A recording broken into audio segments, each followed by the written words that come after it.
Kuliah Sistem Informasi Keperawatan, Massive Open Online Course Universitas Erlangga. Saya Linda Kurniadewi, dosen Fakultas Keperawatan Universitas Erlangga. Pada kali ini, mata kuliah Sistem Informasi Keperawatan didesain dengan dua topik utama yang akan berfokus pada perkembangan sistem informasi dalam tatanan keperawatan dan teknologi pada keperawatan, yang akan terdiri dari 14 subtopik. Untuk lebih jelasnya, mari kita ikuti penjelasan lebih rinci terkait subtopik pada mata kuliah Sistem Informasi Keperawatan.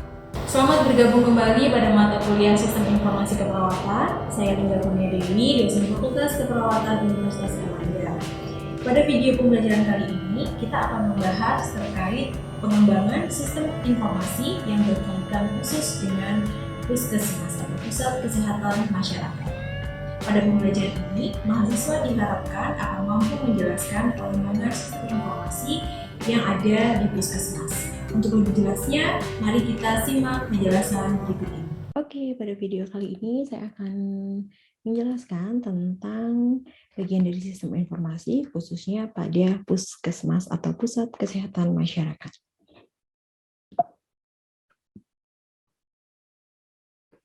Nah, sistem informasi Puskesmas tidak jauh beda dengan sistem informasi keperawatan di rumah sakit. Sistem informasi Puskesmas adalah suatu tatanan yang menyediakan informasi untuk membantu proses pengambilan keputusan dalam melaksanakan manajemen puskesmas untuk mencapai sasaran kegiatan.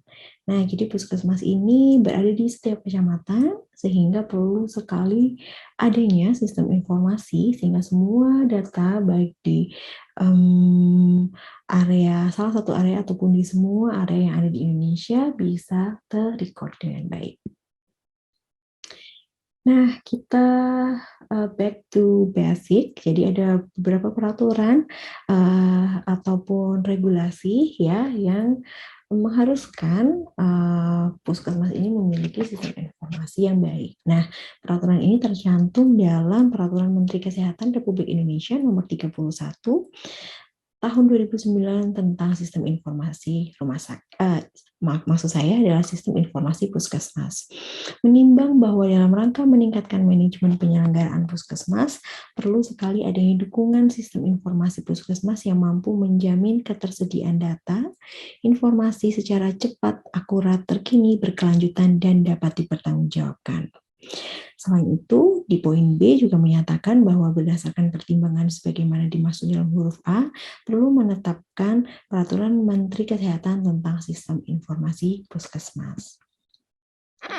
Nah, Peraturan Menteri Kesehatan Republik Indonesia Nomor 31 Tahun 2019 tentang Sistem Informasi Puskesmas ini ada beberapa landasan ya yang digunakan undang-undang, kemudian peraturan pemerintah dan peraturan Menteri Kesehatan. Silakan bisa mengeksplor ya beberapa dasar berikut untuk bisa mencari tahu lebih lanjut terkait mengapa peraturan Menteri Kesehatan ini terkait dengan sistem informasi puskesmas ini ada dan perlu dipatuhi.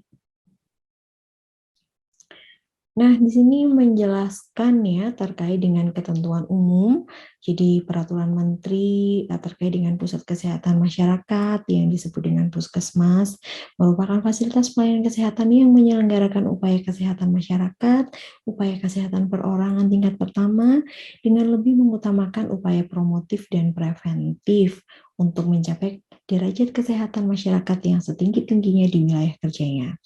Nah, dari sini Anda juga bisa mempelajari ya dari poin 1 hingga poin 9 terkait dengan karakteristik dari puskesmas seperti apa.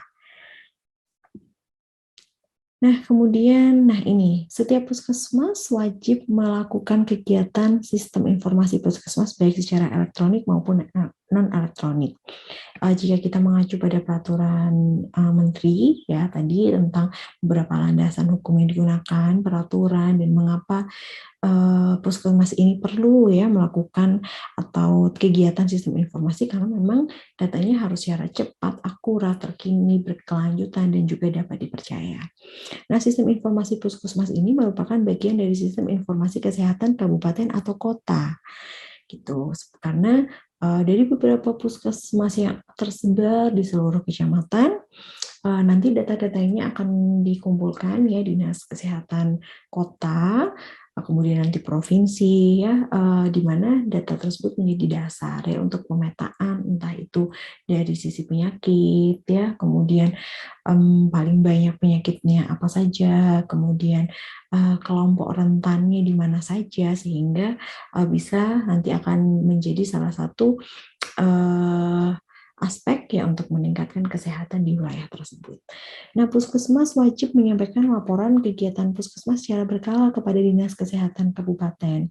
Ya, apalagi kemarin 2 tahun ya, mulai dari tahun 2020 mungkin hingga tahun sekarang ya, apalagi pada saat pandemi COVID, Puskesmas juga Puskesmas punya peranan yang sangat penting ya sebagai promotif dan preventif, melakukan screening di area tersebut terkait dengan orang yang positif dengan COVID. Tidak hanya COVID, tapi juga penyakit-penyakit yang lain.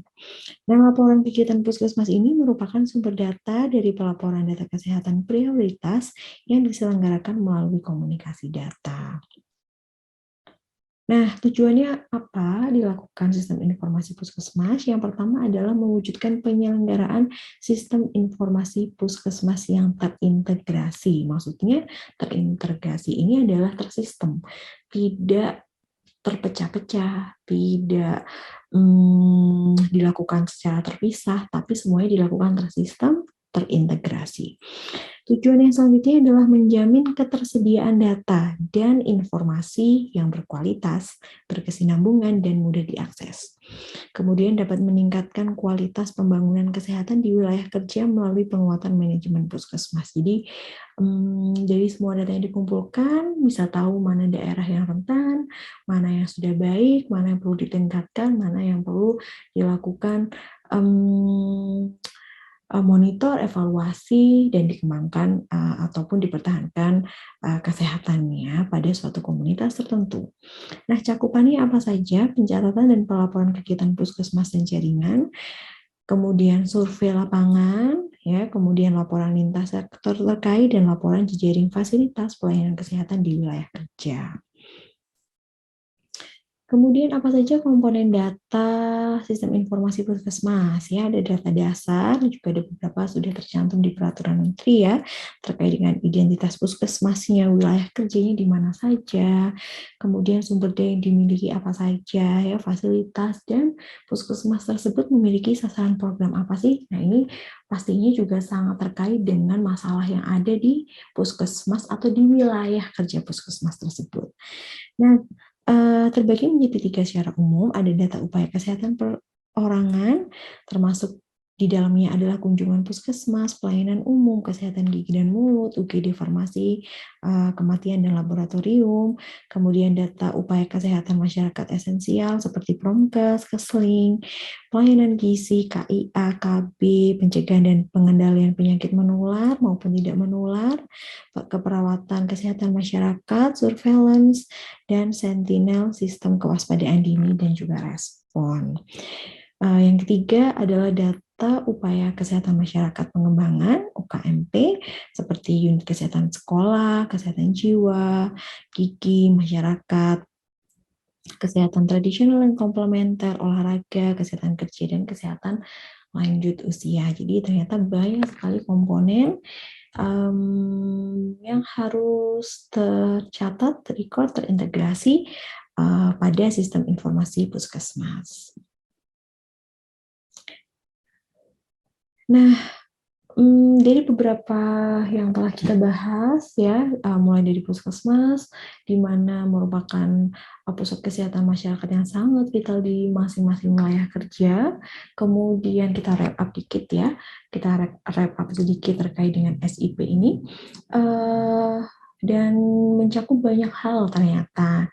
Ya, mulai dari perseorangan, kemudian kesehatan masyarakat, ya, penunjang dan lain sebagainya, yang memang data-data tersebut nantinya akan sangat berguna sekali untuk evaluasi ya, untuk pengembangan terutama kesehatan di wilayah kerja tersebut, sehingga sistem informasi puskesmas ini sangat penting sebagai data di sebuah kota untuk melakukan pemetaan apa saja sumber daya yang ada, apa saja permasalahan kesehatan yang mungkin muncul, dan harapannya dari semua data ini kita bisa melakukan penanganan yang tepat untuk komunitas-komunitas dan daerah-daerah yang rentan terhadap suatu penyakit tertentu. Nah, itu saja sekilas tentang sistem informasi puskesmas. Silahkan teman-teman bisa melakukan explore ya, dengan melakukan search tadi terkait dengan regulasi-regulasi yang ada, dan juga peran-peran puskesmas, termasuk bagaimana cara melakukan pencatatan sistem informasi yang terintegrasi. Selamat belajar dan sampai bertemu di video selanjutnya.